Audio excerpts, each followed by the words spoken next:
Peace. So, Goon, Black Fathers Academy. So, today in this short message, we're going to talk about, or I'm going to talk about, sacrificing our ego. I find this to be very valuable and important because different things might trigger our ego, different situations. Everybody, family arrangements are not the same, right? And so, what I mean by not the same is you have some people married with children, you have some people that are married with blended children, meaning that they have children that are not biologically theirs within that marriage, which is a different dynamic. Single with children, single with blended children, and things like that. And so, there's a lot of different things that are going on. And then you got some brothers that have two separate families or three separate families, households, and things like that. So it can look different. But I know for me, my pride or my ego has felt a certain way over the years by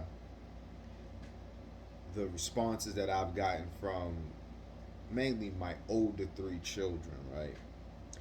And my older three children are not mine biologically, right? But I've been in their lives for over 10 years. And they know me as their father, even though they do have a biological father who just passed, actually. He just passed about like 2 weeks ago. And I just came back from the funeral along with my children, being support to them. But back to the topic at hand. Sometimes, I have not always felt the love back that I have given them and the sacrifice and things like that. And sometimes it has made me want to pull back in certain ways. I've been silent in certain moments where I should have spoke. Um,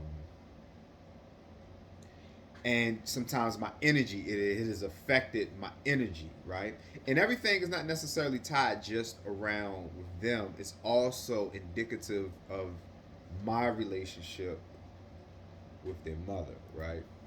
And that's a different story that I'm not going to go into. But overall, my ego, I, in order to have the relationship that I have with them today, I have to continue to sacrifice my ego.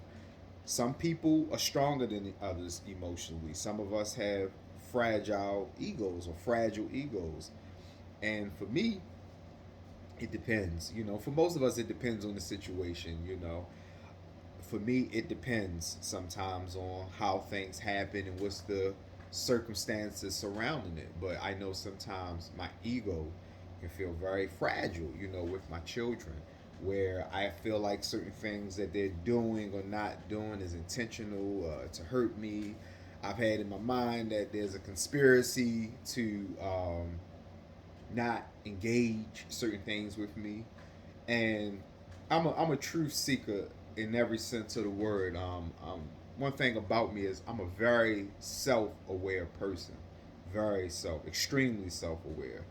So I'm not the type of person that behaves and I don't put under deep scrutiny. Why am I behaving this way? Why am I thinking this way? And things like that.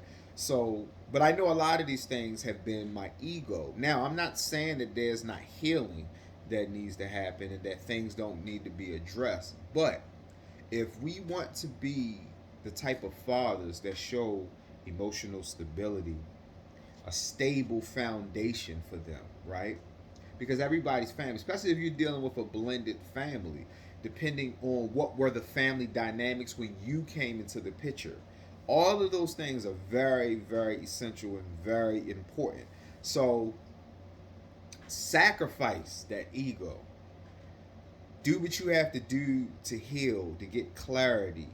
Vent without doing it towards your children. And I'm proud of myself that I've been successful at not losing my head with them, because on many days I have felt like it. But I also know that that would not bring about a solution.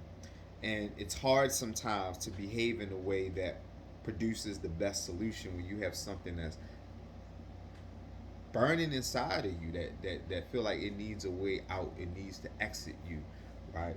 So sacrifice that ego. I gave you my situation. How your ego might come under attack with your children could be totally different, but conceptually, sacrifice your ego, especially if you want your children to learn how to sacrifice their ego. Because remember, we're not primarily concerned with teaching based off what we say. We want to teach based off how we act, and we have to change that thing that sometimes parents have had with children, where they say, "Do as I say, not as I do."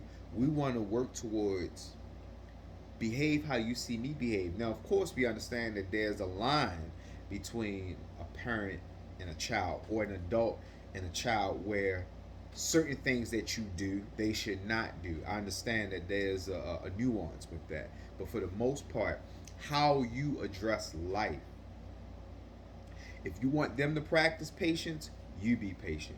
You want them to be on time, you be on time. You want them to be organized, you be organized. You want them to be respectful, watch their language, you be respectful, watch your language. Those things like that it comes a lot easier to process your message when we behave upon the same teachings that we're given. Let's sacrifice our ego. I'll be back soon. Please like, subscribe to this channel. I really would appreciate it. Share this if you know anybody that need it. Check out my music at IamPoetDeep.com. It'll be down in the description below. And please subscribe to this channel. I'm trying to get the subscribers up, so that we can get more people into this great information. More to come soon. Peace.